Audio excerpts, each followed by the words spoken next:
آپ نے اپنی تقریر میں شیعوں کو رافضی کہا، رافضی وہابی کو کہتے ہیں، کیونکہ پیر میل شاہ صاحب نے وہ کتاب تصفیہ میں شیعہ سنی کتاب لکھی ہے، اس پر روشنی ڈالیں۔ پیر صاحب رحمۃ اللہ علیہ، حضرت سیدنا پیر میل گولڑوی رحمۃ اللہ علیہ، اللہ اکبر، آپ نے وہ تصفیہ مابین سنی و شیعہ کیا ہے، اس کے اندر خارجی اور ہیں، رافضی اور ہیں، دونوں کے اوپر میری گفتگو موجود ہے، خوارج کی نشانیاں اور نبی صلی اللہ علیہ وسلم نے رافضی کن لوگوں کو فرمایا، یہ دو الگ الگ ہیں، آپ وہ سنیں۔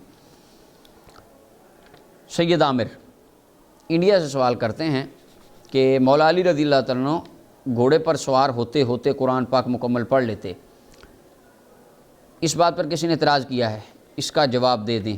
کیا یہ ممکن نہیں ہے مولا علی رضی اللہ تعالیٰ عنہ کا قرآن پڑھ لینا؟ یہ ممکن تو ہے، صحیح بخاری کے اندر حدیث ہے، حدیث نمبر 3417 ہے کہ آقا کریم علیہ السلام نے فرمایا اللہ کے نبی داؤد علیہ السلام کے اوپر جو تورات کی اپنا زبور کی جو تلاوت تھی وہ آسان کر دی گئی، کہ ان کے اوپر قرآن آسان کر دی، یعنی زبور آسان کر دی گئی۔ وہ کسی غلام کو حکم دیتے سواری کے اوپر زین کسنے کا، اور کسنے سے پہلے سارا قرآن پڑھ جاتے۔ اب زین کسنے میں کتنے دیر میں 2 منٹ لگتے ہیں زیادہ سے زیادہ، 2 منٹ سے پہلے داؤد علیہ السلام پوری زبور پڑھ جاتے۔ اب وہ زبور کا معجزہ، 2 منٹ سے پہلے پوری زبور پڑھنے کا معجزہ داؤد علیہ السلام کو کس نے دیا؟ اللہ نے۔ اگر ہم کہیں کہ مولا علی رضی اللہ تعالیٰ عنہ آپ کو یہ کرامت اللہ نے دی، خارجی کہیں گے نہیں، داؤد علیہ السلام کو تو اللہ نے دی تھی، مولا علی کو نہیں دی۔ یعنی بات تو اس میں قدرت الہیہ پہ ہے کہ جو اللہ داؤد علیہ السلام کو یہ دے سکتا ہے وہ مولا علی کو نہیں دے سکتا، تو لہٰذا یہ صحیح بخاری کے اندر حدیث ہے، عقلی طور پہ تو یہ بالکل جائز ہے۔ محمد عبد المجید کویت سے سوال کرتے ہیں کہ کسی نے مجھے ایک ویڈیو بھیجی جس میں عالم کہہ رہا ہے نبی صلی اللہ علیہ وسلم کے میلاد میں نبی صلی اللہ علیہ وسلم کے نالین کی جھنڈیاں لگائی جاتی ہیں۔ وہ کہتا ہے ایک ایسا استقبال ہے کہ جو نبی کا استقبال نالین کے ساتھ کر رہے ہیں، لہٰذا اس کا جواب دے دیں۔ نبی صلی اللہ علیہ وسلم کا نعوذ باللہ ہم استقبال نہیں کرتے وہاں پر کہ حضور نے یہاں سے گلی سے گزرنا ہے، یہ تو مطلب نہیں ہوتا، یہ ایک اظہار فرحت ہوتا ہے، اظہار محبت ہوتا ہے۔ آپ سال بعد اپنی مسجد میں 27ویں رات کو لڑیاں لگاتے ہیں، اس کا مطلب یہ آپ کے مسجد میں قرآن آ رہا ہے، تو آپ بندے اکٹھے کیا کریں، دکھایا کریں ہمیں بھی کہاں پہ آیا قرآن۔ کہتے ہیں نہیں قرآن نہیں آیا۔ دیکھیں جی، جس رات میں قرآن آیا تھا اس رات کو اتنی برکت مل گئی کہ جب وہ رات آتی ہے برکتیں آتی ہیں۔ ہم کہتے ہیں اسی طرح ایک رات صاحب قرآن آیا تھا، جب وہ رات آتی ہے وہ رات برکتیں لے کے آتی ہے، تو وہ ایک اظہار محبت، اظہار فرحت، اظہار خوشی ہوتا ہے۔ یہ سوال ہی جاہلوں والا ہے۔ بس نبی صلی اللہ علیہ وسلم نے خارجیوں کی نشانیوں میں ایک یہ بھی بیان فرمائی تھی، سفہاء الاحلام، فرمایا عقل کے کچے ہوں گے، کوئی بات وہ کریں گے کہ اگلا بندہ بھی حیران ہے، یار کوئی عقل والی بات، اب یہ کیا بات ہے کہ آپ نبی کا استقبال، کس نے نبی کا استقبال کی کہ نبی صلی اللہ علیہ وسلم نے ہمارے بازار سے گزرنا ہے ہم جھنڈیاں اس لیے لگا رہے ہیں؟ اللہ اکبر، سوال ہی الٹا۔ اور باقی بات رہی جہاں پر سجاوٹ کی، سجانے کی، اظہار فرحت کی اور نبی صلی اللہ علیہ وسلم کے نالین کی جھنڈیاں بنانے کی، تو یہ نالین کی جھنڈیاں یا تو ان کی حفاظت کی جائے۔ اب ہمارے ہاں یہ بھی بڑا مسئلہ ہے المیہ اہل سنت میں، وہ جھنڈیاں لگا لیتے ہیں، 2 ہفتے بعد وہ نالیوں میں بازاروں میں گر رہی ہوتی ہیں۔ یہ سخت ترین گستاخی ہے اور یہ بہت بڑا گناہ ہے کہ آقا کریم علیہ السلام کے نالین مبارک کی بعد میں بے حرمتی ہو رہی ہوتی ہے۔ لہٰذا اگر اس طرح کی اشیاء کو لگایا جائے، بعد میں ان کو تحفظ کے ساتھ اتار کے سمیٹ کے محبت کے ساتھ واپس رکھا جائے ان چیزوں کو، تو یا ایسی اشیاء کا استعمال کیا جائے کہ اگر وہ ٹوٹ جائیں تو ان کے اوپر کوئی قرآن کی آیت نہ لکھی ہو، روضہ شریف یا خانہ کعبہ شریف کا عکس نہ ہو کہ جو نیچے پاؤں کے نیچے آئے اور اس کے اندر گستاخی ہو۔ البتہ جہاں تک نالین کا نقش بنانا ہے تو نالین مبارک کے بارے میں ہمارا عقیدہ ہے دنیا کائنات کے تمام انسانوں کے جسموں سے افضل وہ شے ہے جسے رسول اللہ نے ایک بار مس فرمایا۔ صحیح بخاری کے اندر حدیث ہے، حضرت عبد الرحمن بن عوف آئے نبی صلی اللہ علیہ وسلم کی بارگاہ میں، ایک صحابیہ حضور کو چادر تحفہ دے کے گئی، عبد الرحمن بن عوف آئے، آ کے عرض کی یا رسول اللہ یہ چادر مجھے دے دیں، حالانکہ نبی صلی اللہ علیہ وسلم کو اس وقت اس چادر کی ضرورت تھی، حضور نے ان کو دے دی۔ وہ لے کر تو صحابہ کہنے لگے عبد الرحمن تمہیں پتہ بھی ہے نبی صلی اللہ علیہ وسلم کو ضرورت تھی، تم کیوں لے کر جا رہے ہو؟ تو آپ نے فرمایا میں نے اس لیے نہیں لی کہ میں نے پہننی ہے، مجھے ضرورت ہے، میں نے تو اس لیے لی ہے کہ میں مرنے کے بعد اس کے اندر کفن دیا جاؤں گا، اور رسول اللہ صلی اللہ علیہ وسلم کے جسم اقدس سے مس شدہ چادر جب میرا کفن بنے گی اللہ اس کفن کی برکت سے میری قبر منور فرما دے گا۔ تو صحابہ کرام کا یہ عقیدہ تھا کہ جو چیز نبی صلی اللہ علیہ وسلم کے جسم سے لگ جائے وہ قبر روشن کر دیتی ہے، تو نبی صلی اللہ علیہ وسلم کے نالین مبارک جو ہے وہ دنیا کائنات کے تمام اشیاء سے، ان لوگوں سے افضل ہے، کیونکہ رسول اللہ صلی اللہ علیہ وسلم کے جسم اقدس سے مس ہو گیا۔ تو عام لوگ، ولی، کتب، غوث، ابدال بھی نبی صلی اللہ علیہ وسلم کے اس نالین مبارک کے برابر نہیں ہیں، اور بلکہ اعلیٰ حضرت مجدین ملت فرماتے ہیں سر پر رکھنے کو مل جائے اگر نالے پاک حضور پھر کہیں گے ہاں تاجدار ہم بھی ہیں۔ اگر رسول اللہ کی نالین ہمیں سر پہ رکھنے کو مل جائے تو ہم اپنے آپ کو بادشاہ سمجھنے لگ جائیں گے۔ یہ البتہ سجاوٹ کے اندر یہ بے ادبی والے پہلوؤں سے عنصر سے بچنا چاہیے۔ عبداللہ سوال کرتے ہیں کہ اللہ تعالیٰ نے قرآن میں فرمایا مجھ سے مانگو تو وسیلے سے، تو پھر قرآن میں وسیلے کو حرام بھی کر دیا، اور آدم علیہ السلام کی توبہ قبول کیسے ہوئی تھی؟ خوارج کہتے ہیں کہ اللہ نے انہیں کچھ کلمات سکھائے تھے، فتلقى آدم، وہ کلمات کیا سکھائے تھے؟ وہ اپنے حبیب کا نام یاد کروایا تھا، تو آپ نے ان کے وسیلے سے دعا کر دی۔ مستدرک امام حاکم کی حدیث، آدم علیہ السلام نے کہا اللہم انی اسألک بحق محمد صلی اللہ علیہ وسلم، اللہ میں تو سے نبی صلی اللہ علیہ وسلم کے نام کے وسیلے سے دعا کرتا ہوں، میری توبہ قبول کر لے۔ اللہ تعالیٰ نے آپ کی توبہ قبول کر لی۔ اور باقی جہاں تک بات ہے قرآن میں فرمایا وسیلے سے، یا ایھا الذین آمنوا اتقوا اللہ وابتغوا الیہ الوسیلہ، یہ اس کی ڈیٹیل تو میں انشاءاللہ پھر کبھی وسیلے کی گفتگو جب کریں گے اس میں عرض کریں گے۔ حرام قرآن نے کہیں نہیں کیا وسیلے کو، وہ یہ بتوں والا کام نہ کریں۔ ان تلک الآیات نزلت فی الکفار فجعلوها علی المؤمنین، خارجی ایسے کرتے تھے، اور جتنی آیتیں اللہ تعالیٰ نے وہ لات منات عزا کے حق میں اتاری تھیں وہ نکال کے اس کو صحابہ پہ اور اہل بیت پہ اور اولیاء اللہ پہ لگانے لگ جاتے تھے۔ تو وہ جہاں پر منع کیا گیا ہے، من دون اللہ کہا گیا ہے، وہ بتوں کو کہا گیا ہے۔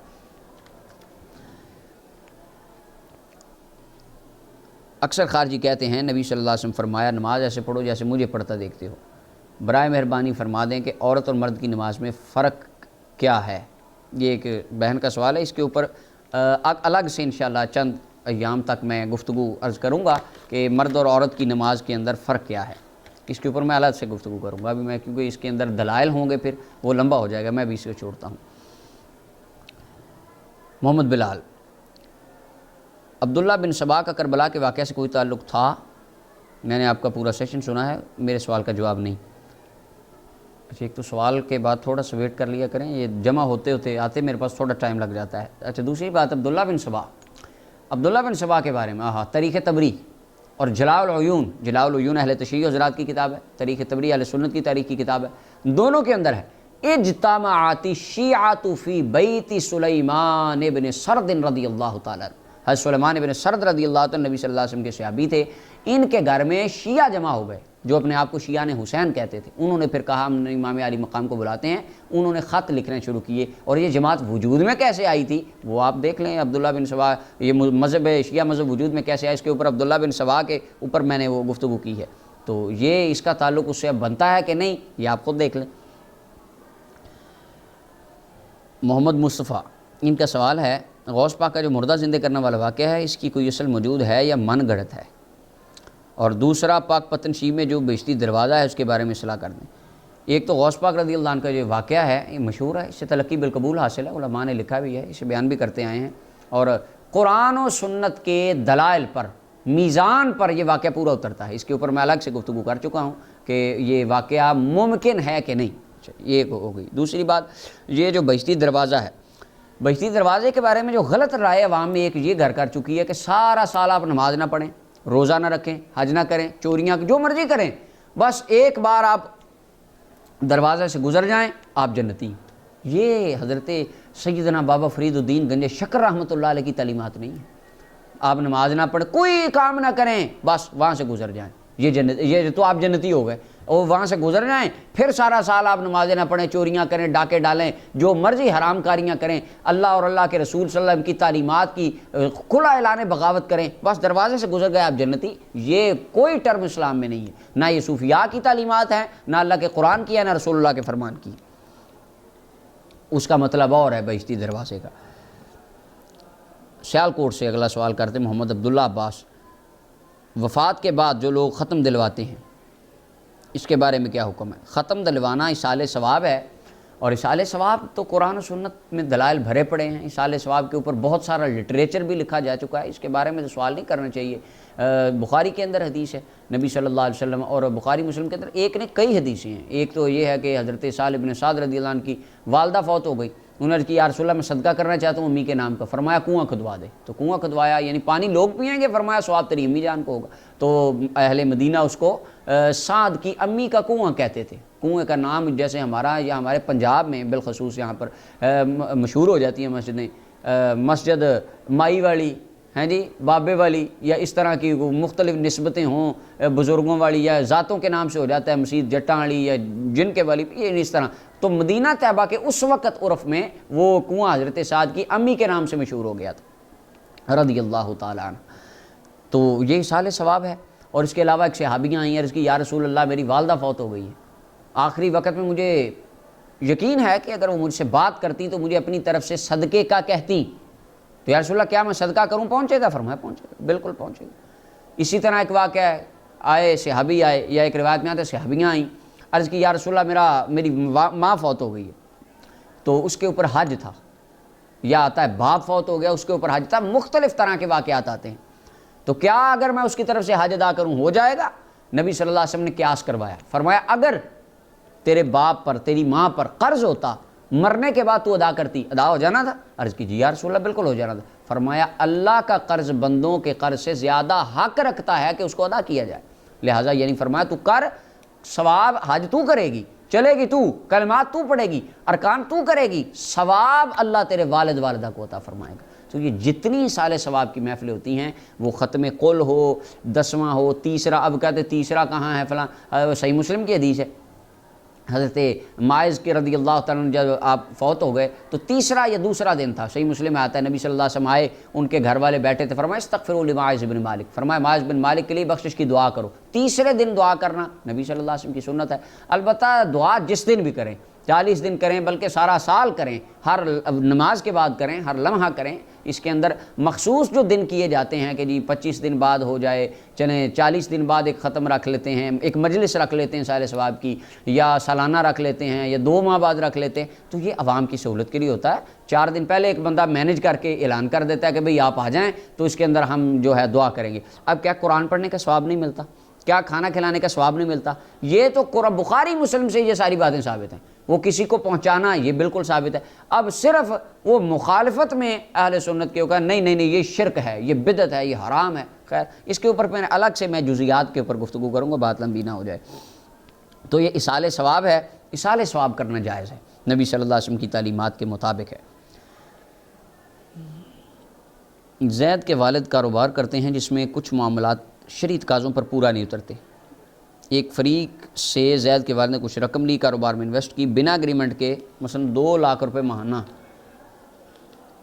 2500 فائدہ تک رقم دی جائے گی، اور اگلا اس بات سے لاعلم ہے کہ اس کو منافع کی کتنی رقم مل رہی ہے، کتنے فیصد ہے، اور زید اپنے اندازے سے ہر ماہ رقم دے دیتا ہے.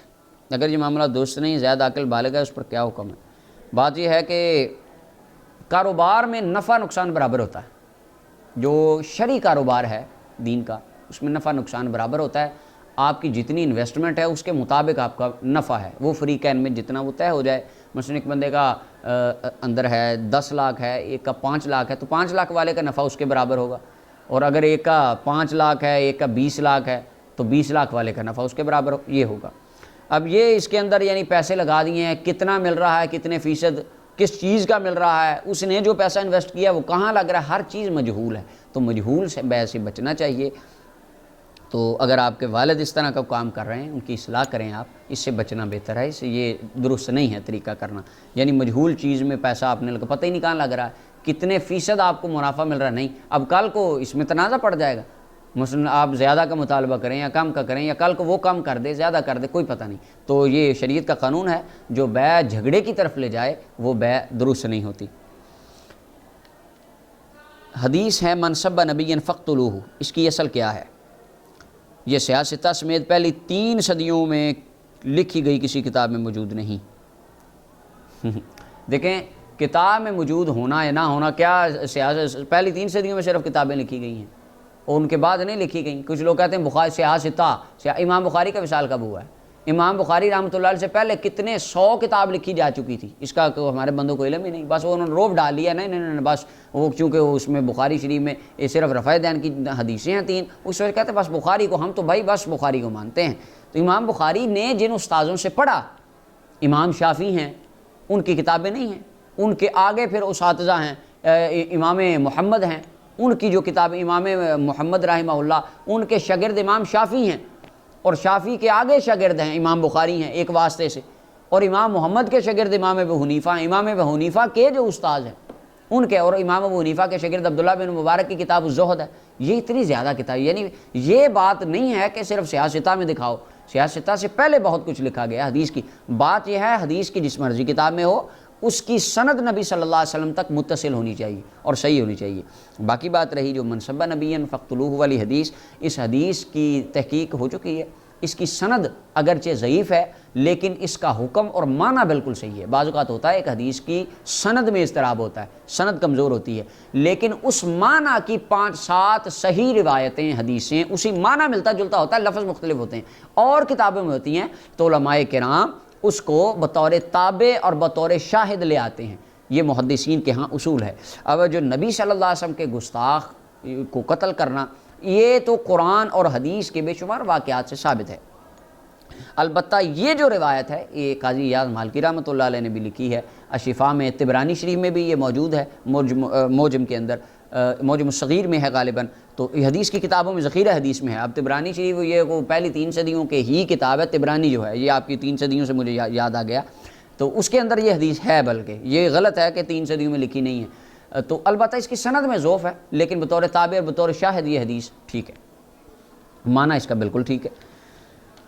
اب آگے، اگر کوئی یہ کہے کہ میں اللہ رسول کی گواہی میں نکاح کر لیا، اس کے بارے میں کیا حکم ہے؟ کیا اس کا نکاح ہو جائے گا؟ کے اندر مصنف عبد الرزاق کے اندر حدیث ہے، 1473 نمبر حدیث ہے۔ حضرت عمران بن حسین رضی اللہ عنہ فرماتے ہیں، نبی صلی اللہ علیہ وسلم نے ارشاد فرمایا نکاح نہیں ہوتا مگر 2 گواہوں کے ساتھ، لا نکاح الا بولی و شاہد عادل، 2 عادل گواہوں کے بغیر نکاح نہیں ہوتا، یہ نبی صلی اللہ علیہ وسلم فرمایا، لہٰذا بغیر نکاح کے گواہوں کے جو نکاح ہے یہ اس طرح یہ کوئی نکاح نہیں ہے۔ اور فرمایا اعلنوا النکاح، نکاح کا اعلان کرو، اور فرمایا من نکح بغیر اذن ولیہ فنکاح ہوا باطل باطل باطل، جس نے اپنے ولی کی اجازت کے بغیر یوں چھپ کے بس کر لیا، بغیر گواہوں کے کر لیا، فرمایا وہ باطل ہو جاتا ہے نکاح۔ جو شخص حضرت امیر معاویہ رضی اللہ عنہ کو گالی دے، کیا وہ کافر ہو جائے گا؟ نہیں، حضرت امیر معاویہ رضی اللہ عنہ کو گالی دینا کفر ہے، صحابہ کرام کو تبرہ کرنا یہ کفر ہے۔ البتہ آقا کریم علیہ السلام کے تمام اصحاب میں سے صرف جناب ابو بکر صدیق رضی اللہ تعالیٰ عنہ ایسے ہیں جن کو اگر کوئی بندہ کافر کہے وہ بندہ خود کافر ہو جائے گا۔ یہ حضرت صدیق اکبر رضی اللہ عنہ کا خاصہ ہے۔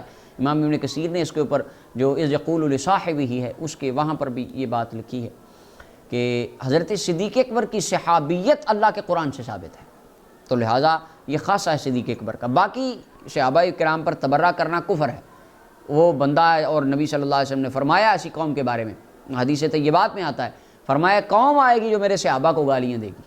آقا کریم علیہ السلام نے ارشاد فرمایا لا تناکحوہم ولا تجالسوہم ولا تصلوا معہم ولا تصلوا علیہم، فرمایا ان کا جنازہ نہ پڑھنا، ان کے ساتھ کھانا نہ کھانا، تعلق نہ رکھنا، فرمایا وہ دنیا کی بدترین مخلوق ہوں گے۔ اس کے اوپر وہ میں الگ سے گفتگو کر چکا ہوں، آپ اس میں سن لیں۔ روافظ مولا علی اور 12 اماموں کو معصوم مانتے ہیں۔ اہل سنت کے نزدیک معصوم صرف انبیاء اور فرشتے ہیں، اس کے علاوہ باقی اولیاء، صلحاء، صحابہ، ائمہ اہل بیت اطہار محفوظ عن الخطا ہیں، اللہ تعالیٰ اپنی رحمت سے ان کو محفوظ رکھتا ہے۔ معصوم کا لفظ صرف انبیاء کے ساتھ خاص ہے۔ اگر کسی شخص پر غسل واجب یا فرض ہو جائے تو اس نے نماز پڑھ لی اور یہ گمان کیا کہ شاید اس کی نماز قبول ہو جائے گی، تو کیا وہ اسلام سے خارج ہو گیا؟ نہیں، خارج نہیں، اللہ اکبر، خارج نہ کہ نبی صلی اللہ علیہ وسلم لوگوں کو اسلام میں داخل کرتے، ہم چھوٹی چھوٹی بات پہ دھکا دیتے ہیں، بس ایک راؤنڈ نا اسلام کا ہم اندر کھڑے ہیں درمیان میں، بس جس کی طرح دل کرتا ہے ہم ٹانگ مار کے نکال دیتے ہیں۔ نہیں، ایسے بالکل اسلام سے نہیں خارج ہوتا بندہ۔ اگر اس نے یہ اس طرح سمجھا ہے جہالت کی بنا پر ہے، اس کی اصلاح کریں، مسئلہ اس کو بتائیں، درست کریں۔ قبر کی طرف ہاتھ اٹھا کر مانگنا کیسا ہے؟ قبر کی طرف ہاتھ اٹھا کر مانگنا کیسا؟ قبر والے سے ڈائریکٹ مانگنا کیسا کہ میری فلاں ضرورت پوری کر دو؟ حقیقت میں ہر شے عطا فرمانے والی ذات اللہ رب العالمین کی ذات ہے، اللہ وحدہ لا شریک کی ذات ہے، لہٰذا ہاتھ اٹھا کر مانگنا اور وسیلہ پیش کرنا قبور صالحین کی، قبور کو، ان کی ذوات کو، یہ جائز ہے۔ البتہ ڈائریکٹ جو مانگنا ہے قبر والے سے، یہ کہنا کہ آپ اللہ سے میرے لیے دعا کر دیں، یہ جائز ہے۔ یہ امام بخاری کے استاد مصنف ابن ابی شیبہ کے اندر حضرت فضائل عمر رضی اللہ عنہ کے چیپٹر میں حدیث لائیں کہ حضرت بلال بن حارث، اور حدیث صحیح ہے، علامہ ابن کثیر کہتے ہیں حدیث صحیح ہے، امام ابن حجر اسقلانی کہتے ہیں حدیث صحیح ہے، اس کے اوپر میں گفتگو کر چکا ہوں پہلے کہ در رسول سے مانگنا. تو صحابی گئے جا کے عرض کی یا رسول اللہ استسقی لامتی کا، آپ اللہ سے بارش لے دیجئے، آپ لے دیجئے، اللہ سے دعا کر دیجئے. تو یہ کہنا ڈائریکٹ یہ جائز ہے، یہ صحابہ کا عمل ہے. سیاستہ کی کتابوں کو ترجمہ کس مصنف کا ٹھیک ہے؟ میں اس کے سوال سے معذرت کرتا ہوں، میں نے کوئی ترجمے بہت زیادہ دیکھے نہیں ہیں. عربی ہیں البتہ، عربی میں کام ہو چکے ہیں تحقیقی، ان کے بارے میں کو عرض کر سکتا ہوں. میرا سوال یہ ہے آن لائن ٹریڈنگ یہ سب کام اور ان سے کمایا گیا پیسہ حلال ہوگا یا حرام؟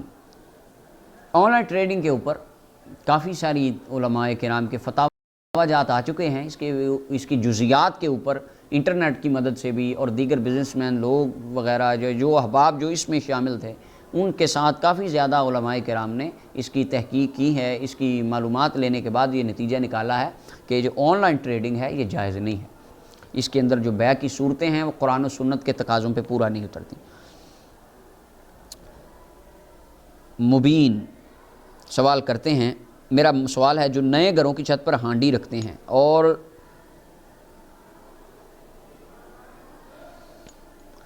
نئے گھروں کی چھت پر ہانڈی رکھتے ہیں اور جوتے لٹکاتے ہیں، اس کے بارے میں کیا حکم ہے؟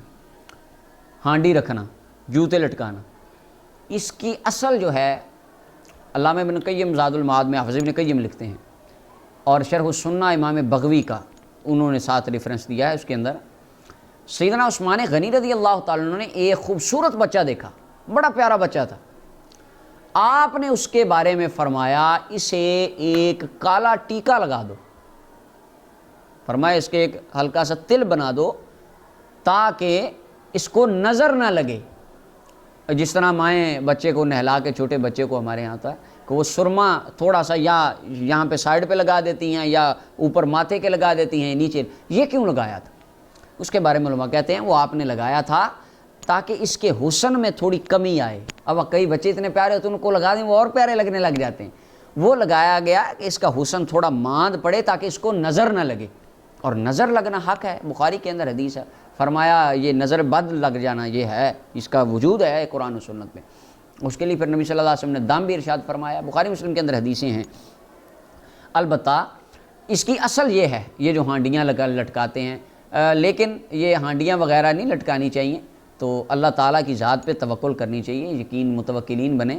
وہ جوتا لٹکایا ہوتا ہے کئیوں نے رکشے کے ساتھ یا موٹر سائیکل کے ساتھ یا گاڑیوں کے ساتھ. میں نے حقیقت میں بہت بہت اچھی گاڑیاں دیکھی ان کے ساتھ انہوں نے جوتا لٹکایا، یا وہ کالے رنگ کا ایک وہ لٹکایا. خیر اس کی اصل یہ ہے، یہ جو عثمان غنی رضی اللہ عنہ نے فرمایا، علت یہ ہے حسن کسی شے کا بہت زیادہ ہو، نظر لگنے کا ڈر ہو، نظر بد لگنے کا، حسن ماند کرنے کے لیے اس طرح کی شے لگا دینا. یہ حضرت عثمان غنی رضی اللہ تعالیٰ عنہ نے یہ بیان فرمایا ہے. تو آگے اگر آج کل ہمارے پھر بندے ہوتے ہیں بات تھوڑی سی تو ہانڈیاں بھی، جوتیاں بھی، تو جھنڈے بھی، وہ لڑیاں بھی، اور واللہ عالم بالصواب کیا کیا.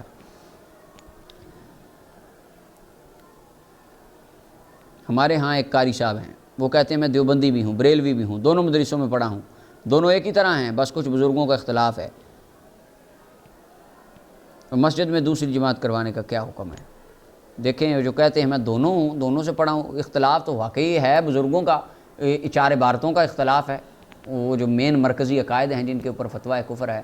اس کے علاوہ باقی اعمال کے اندر وہ ان سے ہمارا کوئی بہت شدید اختلاف نہیں، اور فروعی مسائل میں اختلاف ہو جانا بھی کوئی بڑی بات نہیں ہے. مسائل اعتقاد کا ہے، عقائد کا، تو آپ دیکھیں ان کے عقائد کیسے ہیں. اگر تو ان کے عقائد درست ہیں تو اس کے اندر عقائد اہل السنہ کے ائمہ محدثین کے مطابق ہیں، پھر تو درست ہے. اگر اب یہاں پر یہی تو اصل مسئلہ ہے، یہ مسئلہ کسی عقدے کی طرف جاتا ہی نہیں ہے. اگر ہم اس کے اوپر کوئی بات کو بندہ کرنا چاہے، بلکہ ہمارے علماء نے کافی اس پر کوششیں بھی کی تھی کہ قریب، لیکن وہ احباب اپنی ان عبارات سے رجوع کرنے کے لیے تیار نہیں ہیں.